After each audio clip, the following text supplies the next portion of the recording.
I do occupational medicine in Sacramento, California. And early on in my medical career, and well, it was actually, go back, I spent 20 years in the Air Force as a flight surgeon and then went into private medicine in Sacramento. So 1981, I opened up my practice to do occupational medicine. And in 1982, I began getting some chemically exposed patients through the work comp system. And I had a very interesting pair of men who had been working in a 750,000 gallon water tank with no personal protective equipment. So these guys were in there for several days painting the inside of this tank, and they both came down with what I call a toxic encephalopathy. They were very ill. They had severe mentation problems. Memory was shot. Their interpersonal relationships with their wives, other people were going downhill. They could not function. I didn't actually see them until a year after they had this exposure. So I'm scratching my head trying to figure out what can I do to help these gentlemen get rid of some of this material that's probably still sequestered in their bodies. And in looking through the medical literature, I couldn't find much of anything that would help. And I happened to run across a brochure, came across my desk one day, that was from a local company that had started up doing this sauna detoxification. And the company was called Body Pure. And I looked at this trifold and I thought, boy, that sounds hokey, and threw it in the trash can. And after about 3 passes in and out of the trash can, I thought, well, golly, maybe there's something here. I haven't got anything else to deal with.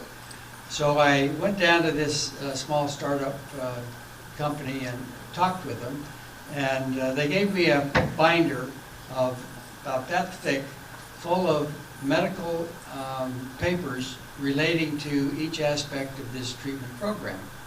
So I took it over the weekend and I read through every one of those papers.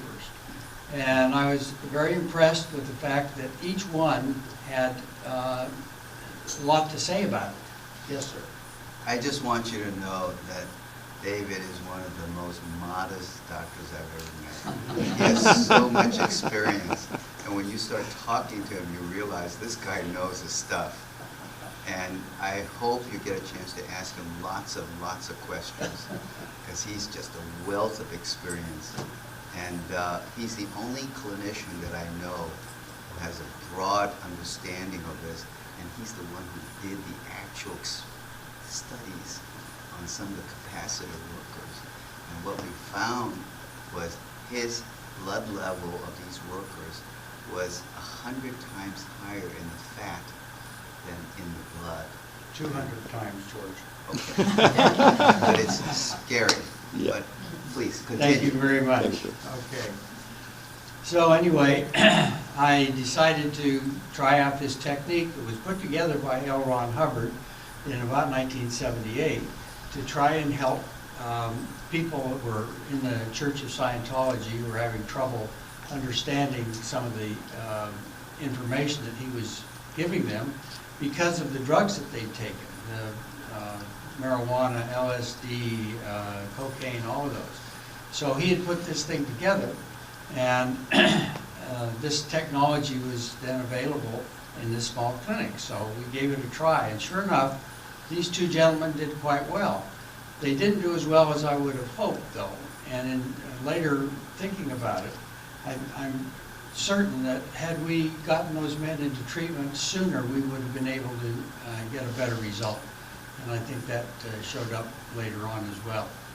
So what I'd like to do today is to go through some of the experiences that I've had and some of the background and explain exactly what this Hubbard detoxification sauna treatment program is all about. So who needs detoxification? Well, I think all of us do. When you look at some of the ways that we are contaminated, we're all heavily contaminated. Just think of this. 85,000 chemicals in current use, 4,000 new chemicals added annually, and we have very little toxicological data about individual chemicals, much less pairs or combinations of chemicals. We really don't have any information about what happens when we're exposed to 2, 3, 4, 6, 10 separate chemicals all at the same time. And when you put all that together in the body, it just ends up as a toxic soup. Consider also the pharmaceuticals that we're all exposed to. Many physicians in the group, most physicians will find patients that are on 6, 8, 10 medications all at the same time. And I challenge any of us, how many actually go through and try and look and see what's the combined effect of all of these chemicals. We know what each one will do, but the combination we really have no idea. So it's a $600 billion market. The U.S. has 47% share, and less than 5% of the world population consumes nearly half of all of these products. Okay? And many of these residues store in the fat. So I'm going to be talking mostly about these lipid-soluble or fat-soluble chemicals that do store in the fat. Now, many of these, if not most of them, have relatively long biologic half-lives. If you take polychlorinated biphenyls as an example, PCBs, they have a half-life in the range of probably 8 to 10 years, maybe longer. So that means that in 8 to 10 years, half of that material will be processed by the body and removed. And it'll take another 8 to 10 years to remove half of that. And you never get rid of all of these materials. There's always some residue there, plus the fact that we're being exposed over and over again continually. Consider the situation with all the women, not in this country, not only in this country, but worldwide, who are on birth control pills, estrogenic medications, which go into the toilet, they go into the treatment, waste treatment facility, and those facilities are designed to take care of biologic waste. They're not designed to take out the chemical waste.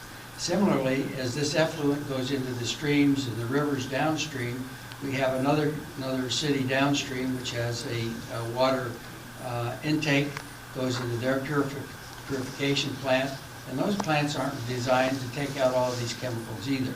So some, and maybe a lot of these chemicals go right on through into the drinking water, and we're continually exposed to these various chemicals. You can even consider other chemicals such as bisphenol A and phthalates, which are involved in manufacture of plastics. So even the pacifiers that we give our infants have some of these materials in them which leach out and can create problems. They are so-called endocrine disruptors. They act in the body as endocrine type hormones.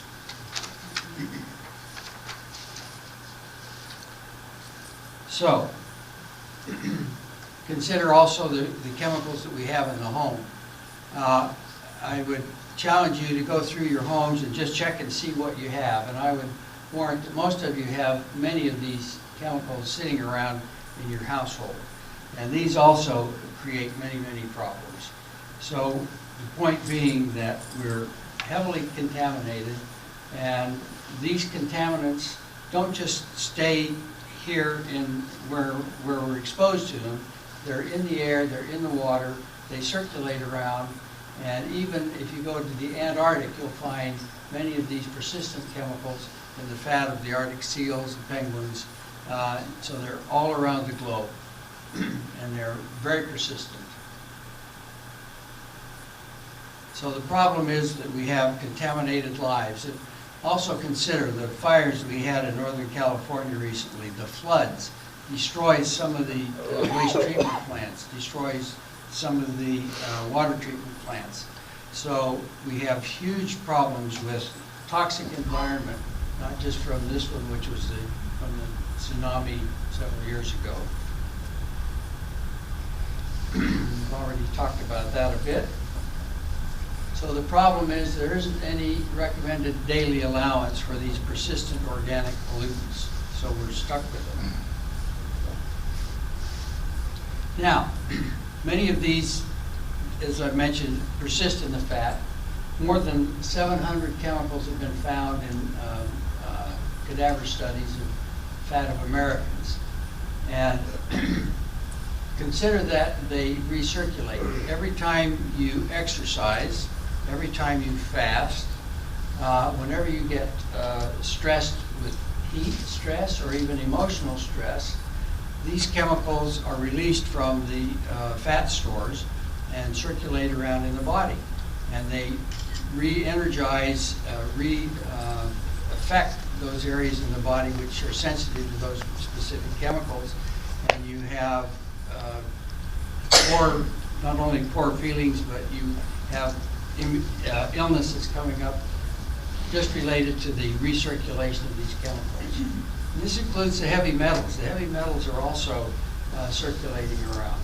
And the point being that there really is no acceptable level for these man-made chemicals. The body has not had time to adjust to these over centuries. And the treatment, the standard treatment, is there just isn't any treatment. So that's why the sauna detoxification, in my opinion, is so important. You can consider detox in several ways, but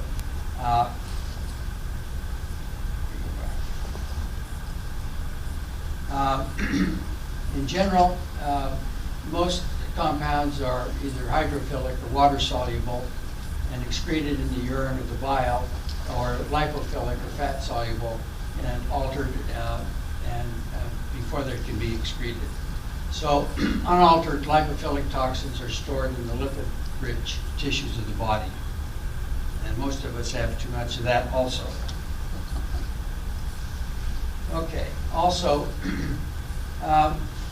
the way that detoxification typically occurs in a normal situation is addition of a chemically reactive group to the compound or conjugation of a water-soluble compound at the chemically reactive site.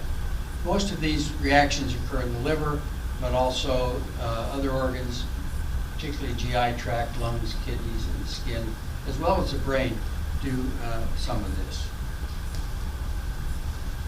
So sauna detoxification, put together by Hubbard, was designed to lower the body burden of these chemicals. And that's what I'd like to go into next. So we start with niacin. Now, niacin or vitamin B3 is a key ingredient to make this whole program work.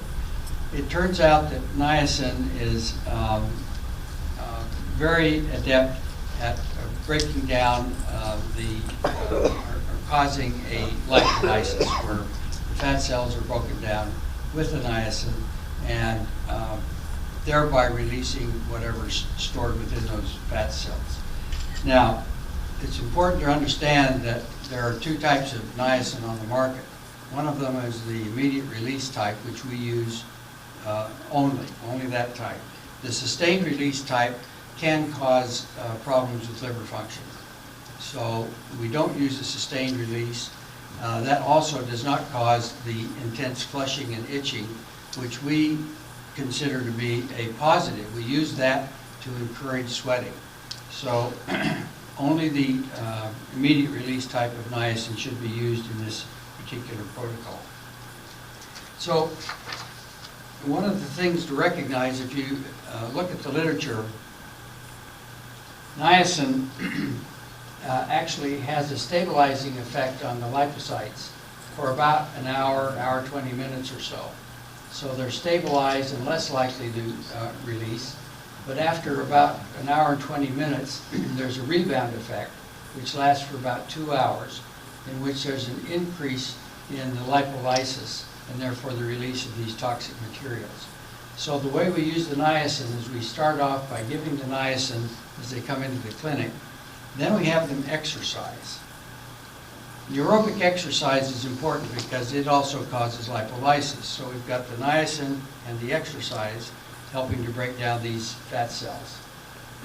We have them exercise to tolerance, and that means some people are going to exercise for 10 minutes, some for 20, some for a half hour, or even longer.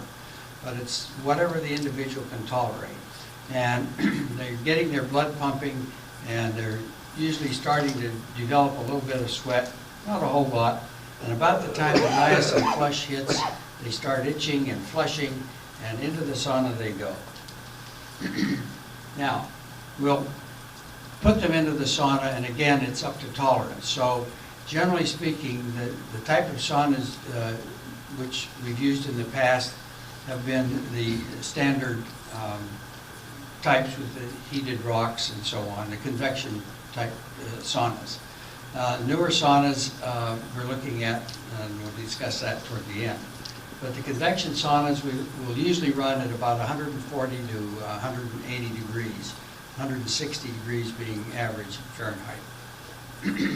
So the individual will stay in the sauna up to tolerance, maybe 10 minutes, 20, 30 minutes, and then they'll come out and they'll take a shower, wash off the material that they've accumulated, rest, replenish fluids and electrolytes. So it's very important to balance the vitamins and minerals. If you can imagine, in a 4-hour period, which was about average for the this protocol, they'd be in and out of the sauna 6 or 7 times, and they'd be sweating like crazy. And a 170-pound adult male can easily lose about 1.5 gallons of fluid, of liquid sweat over that period of time. And it's very, very critical that you replace those fluids. But with the fluid also comes out these water-soluble vitamins and minerals. So you're losing a lot of those as well as the sebaceous sweat bringing out the toxic materials. So it's extremely important, and the replenishment of the vitamins and minerals is key to the niacin level. We would start at 100 milligrams of niacin, and some people will flush, some people won't, so we bump them up to 200 or 300, and usually they'll get some flushing. And as you hold them at that level for a day or two, then gradually the flushing will recede and stop.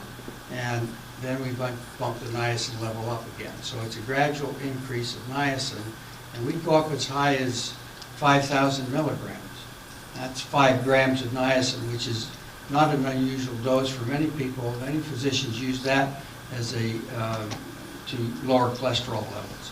So most of the patients in my practice never made it to 5,000. 3,500 was probably about an average. So that's quite a bit of niacin, but as you take it gradually, you don't have a problem with it at all. Okay, so we also replenish some of the fluid, some of the liquids. We use a combination of cold-pressed peanut, walnut, soy, and safflower. I'm a little bit concerned these days with the peanut because of the amount of peanut allergy that's out there, so one has to be a little bit careful with that. We're looking at maybe replacing that with another oil. And also soy. Most of the soy in this country is genetically modified, and there are a lot of concerns about that. So, but the typical Hubbard protocol used that blend, and also evening primrose oil and some lecithin also. So the rationale is that the oils help to prevent enterohepatic recirculation of mobilized toxins.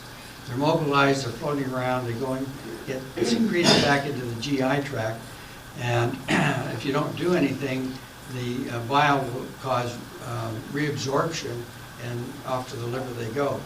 So to block some of that reabsorption, the oils work quite effectively. Also, they have many of the, oops, I hit the wrong button.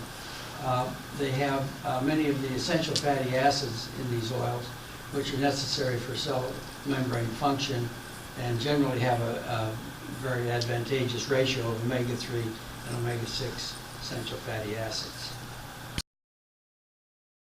Those with cardiac conditions, high blood pressure, diabetes, type 1, type 2, they have to be monitored a little more carefully, and sometimes the advance of niacin and the other vitamins has to be slowed down just a little bit, take it a little more gradually.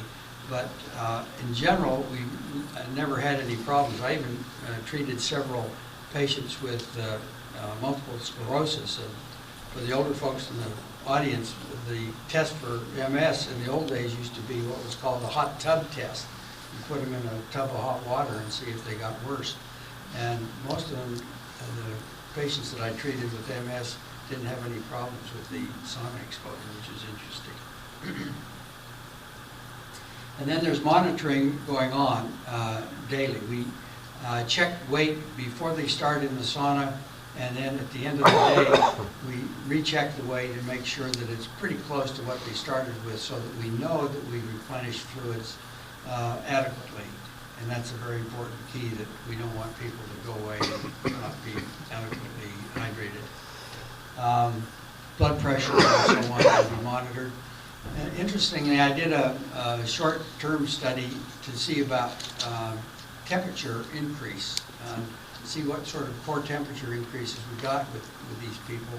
Coming out of the sauna, generally I saw no more than about 3/4 to a degree and a half centigrade of increased body temperature, core temperature. So temperature goes up a little bit, but it's not up in the 103-degree range or anything like that. There are some preclusions. If you stop and think about it, pregnant ladies should not go through this program. You're mobilizing a lot of these fat-soluble toxic materials, and you don't want them going right into the fetus.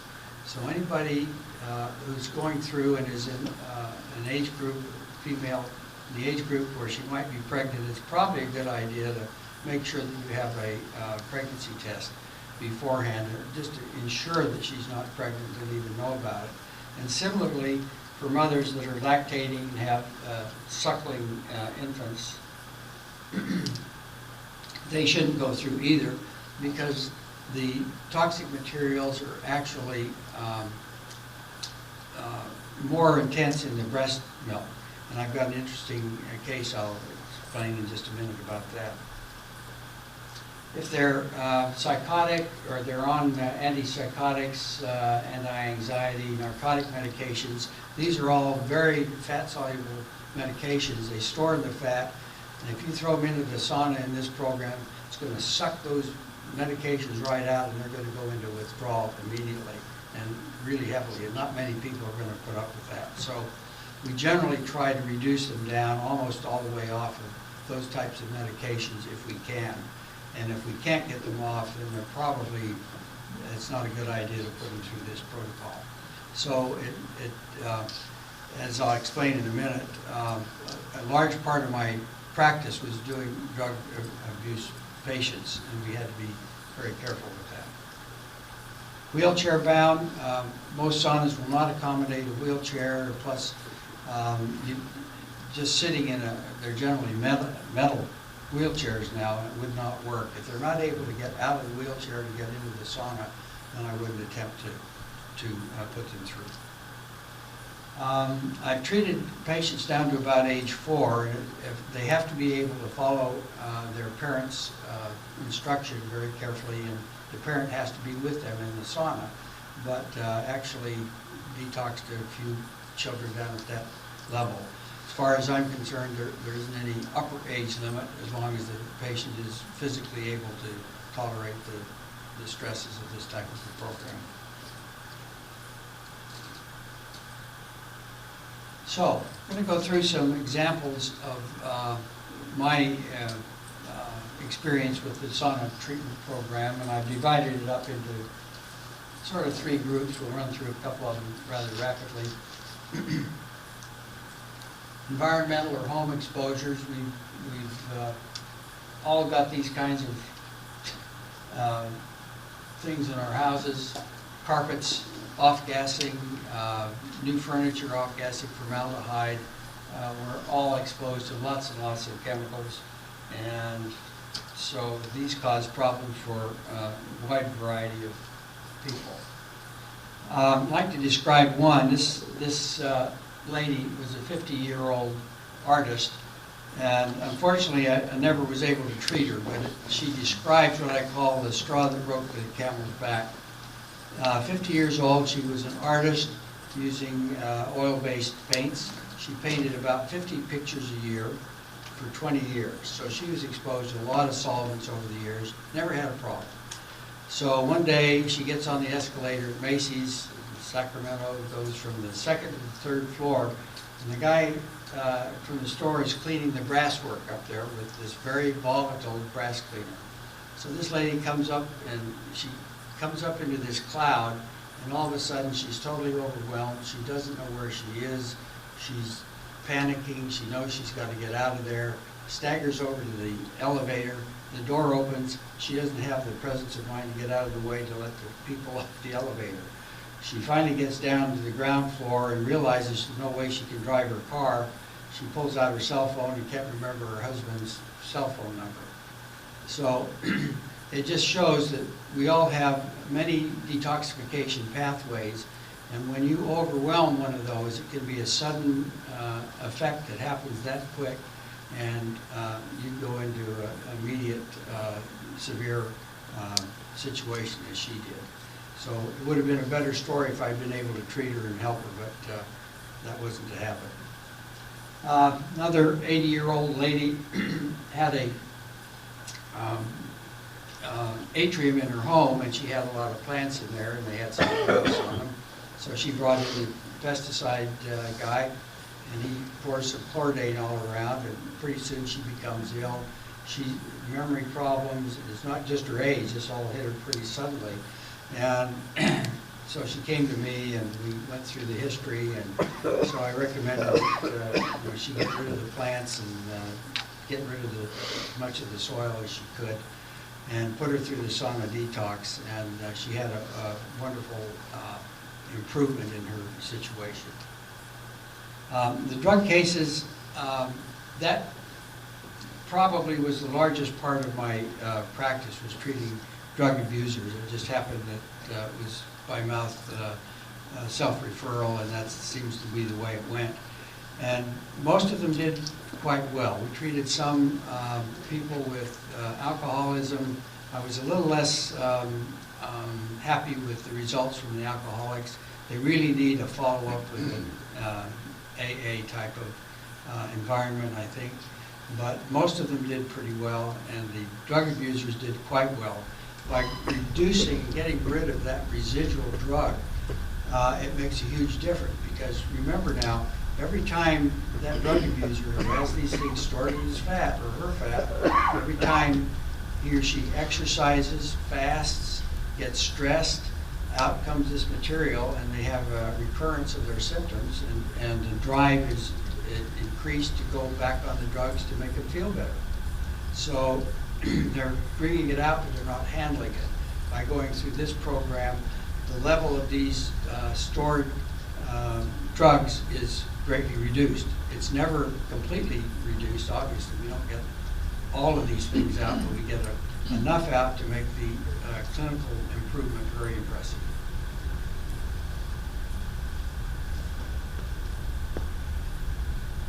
Narconon International is an inpatient drug treatment program. They are in, I forget if it's 16 or 26 countries, but they're around the world. And I called Clark Carr, who's the international director, just before coming to this meeting, and he told me that they have now completed successfully 45,000 clients going through this program worldwide. So it's very impressive. They've really done a great job with getting people off of drugs, and their recidivism rate is probably unbeatable in any other drug program. I'm not sure what it is. I don't want to quote something I'm not sure about, but it's pretty impressive. So I'm going to talk a little bit about some of these and a bit more about some of the others. Agent Orange, you're all probably familiar with the Vietnam War, where we sprayed this stuff called Agent Orange. It was a combination of 2,4-D and 2,4,5-T, but included with that was a significant amount of dioxins and dibenzofurans. These are very, very toxic materials and create a lot of problems. And these soldiers on the ground, as well as the Vietnamese citizens, were exposed to sometimes really large amounts of this stuff. And they had many of the same symptoms that we see in other chemical exposures, such as mentation problems, short-term memory, fatigue, rashes, a lot of muscle, joint aches and pains. And unfortunately, I wish I had a larger group, but I only had about a half dozen of them come through my practice, and they all did extremely well. And the way we try and follow them, because it's a clinical practice and not a university type situation with money available for doing testing, the way we would try and follow their progress was by listing symptoms and seeing if they were decreased on a scale of 0 to 5. And most of these people had impressive improvements. They would generally say, I feel 80% better, 70%, 90% better. So really, subjectively, really impressive improvement. The Gulf War syndrome, you may recall in the first Gulf War in 1990, these men were exposed to quite a few different chemicals. There were a lot of oil fires at the end of the war, but even before that, there was a lot of burning of some of the chemical munitions which were found, and many of the men were exposed to the the smoke from those fires. Many of them were given pyridostigmine bromide tablets to protect them against nerve agent attacks, and much of the clothing used was impregnated with DEET and permethrins, and they were also given anthrax vaccine, all of which gave them a chemical cocktail to start with.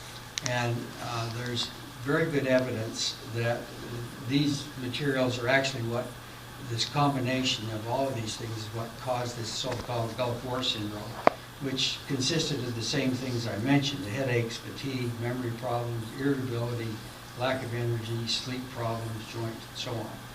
So I, again, treated a small number of these people and had really impressive results in the order of 90 to 95% improvement on the same type of scale.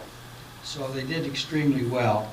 And in fact, David Carter from the University of New York, Albany, has just completed a study of 50 of these first Gulf War vets. The results are not out yet. They should be published in the very near future because the study completed some time ago. So I'm looking forward to seeing what kind of results. What's his name again? David Carter. Carter, thank you. I'm sorry, Carpenter. Carpenter. Carpenter, yeah. So that'll be coming out. I don't know where he's publishing yet. There's another interesting syndrome called aerotoxic syndrome. And I've not seen much in the literature recently, but excuse me, back a few years ago, there was a common situation in some of the airlines, primarily in Australia, with one of the airliners they were using, in which the cabin is pressurized with bleed air from the engines. And there were situations where the engines were leaking some hydraulic fluid and regular oils into this bleed air that was coming into the cabin. And of course, hydraulic fluid is highly toxic. And they were getting the same types of chemical symptoms I've described, to the point that some of them were barely able to land their aircraft. Usually it was the air crews who were continually being exposed, but even some passengers on some flights had major problems. And there was even one situation where one of the pilots actually became so ill that he passed away. They never were able to save him. So it's it's not very common. We don't hear much about it now, but it's certainly something that was a significant problem back a couple of years ago. Let me go back. I've had some experience with PCB exposures. The first one was in Shreveport in early 1987. There was a fire at the University of Shreveport electrical substation, and the capacitors there used the PCB oil as a dielectric. And so the fire breaks out, and now they've got this smoke that's largely contaminated with this PCB oil. And about 30 firefighters became ill, and I was sitting in my office in Sacramento and got a call from the Shreveport city physician who asked me to come out and see if I could help. He wanted me to, he knew about my efforts in the sauna detox area. So I went to Shreveport, and we did physicals on 30 of these men. There might have been a couple of women involved too. And I did biopsies. I used the DOM technique with a 13-gauge, 6-inch biopsy needle into the rump, getting somewhere between maybe 400 to 600 milligrams of fat to be analyzed.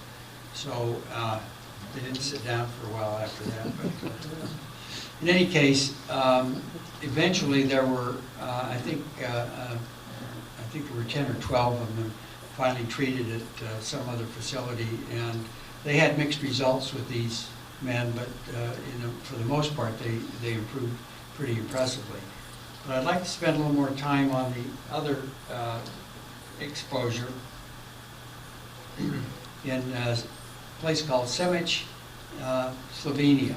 Slovenia is the northernmost part of what was the old Yugoslavia. And this index case is very interesting, which I'd like to explain. 35-year-old female and worked in this plant, and her job was to handle the capacitor and see if it leaked oil. And if it leaked oil, she threw it away, and if it didn't leak oil, she threw it in the good bin.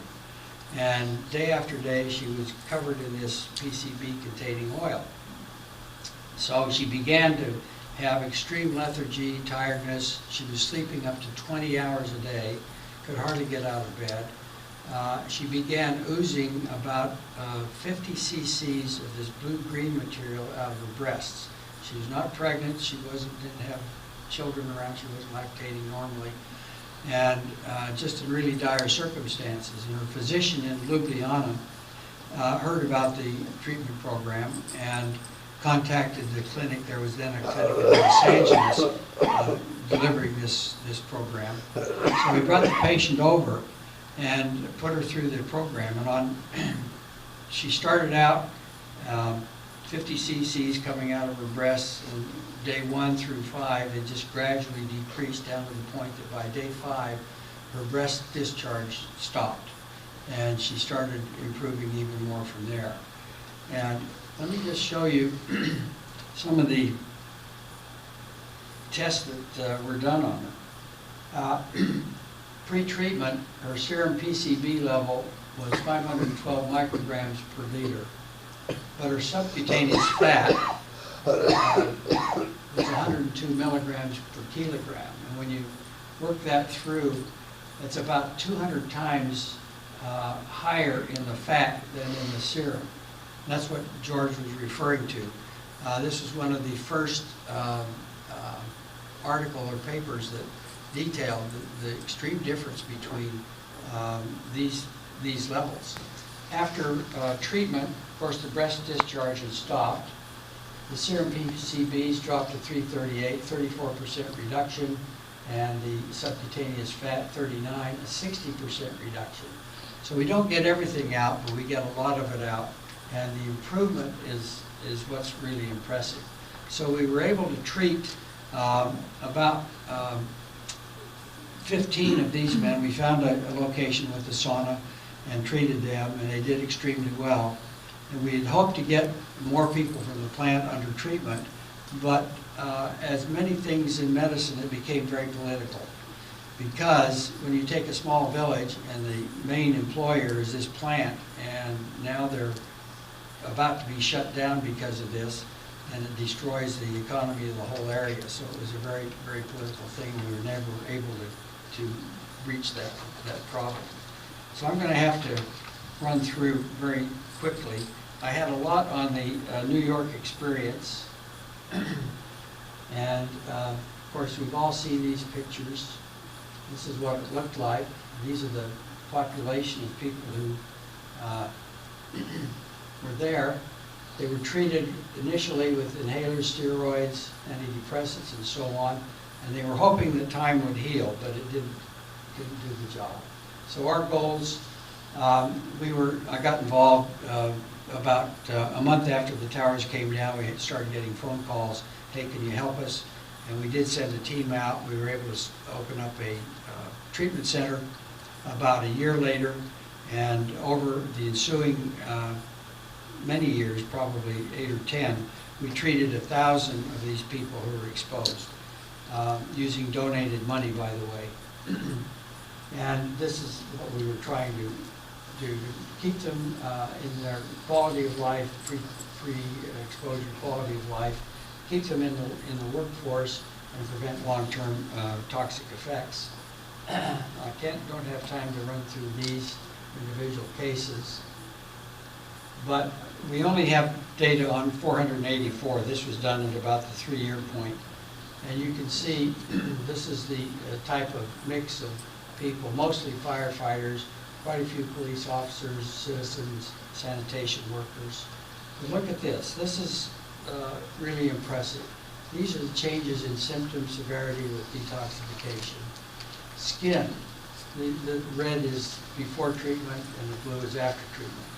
So they had huge improvements in all of these areas.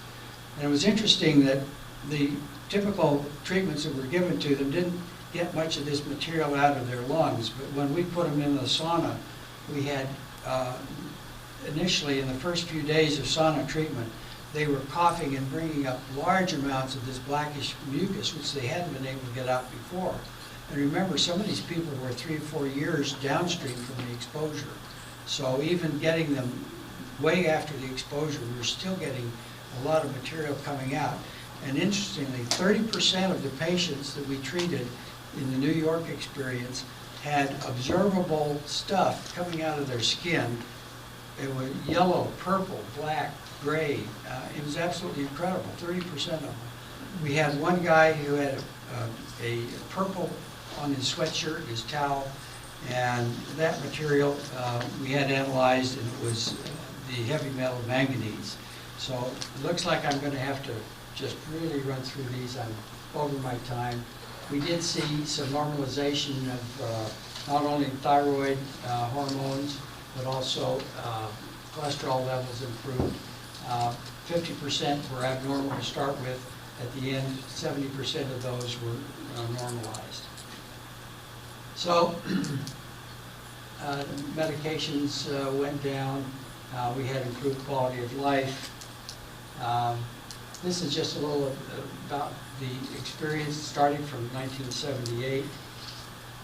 And basically, it's a natural, non-invasive technique.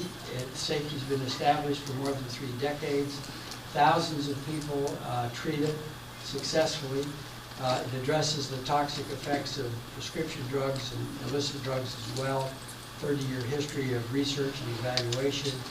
And it offers considerable cost savings when you consider somebody who's on 8 or 10 medications from that exposure, and now they're off of all their medications or only taking occasional albuterol. The cost saving in just that one area is huge. And as far as I can determine, it's the only treatment of its kind in broad use which can do what it's reported to do. Okay, thank you very much.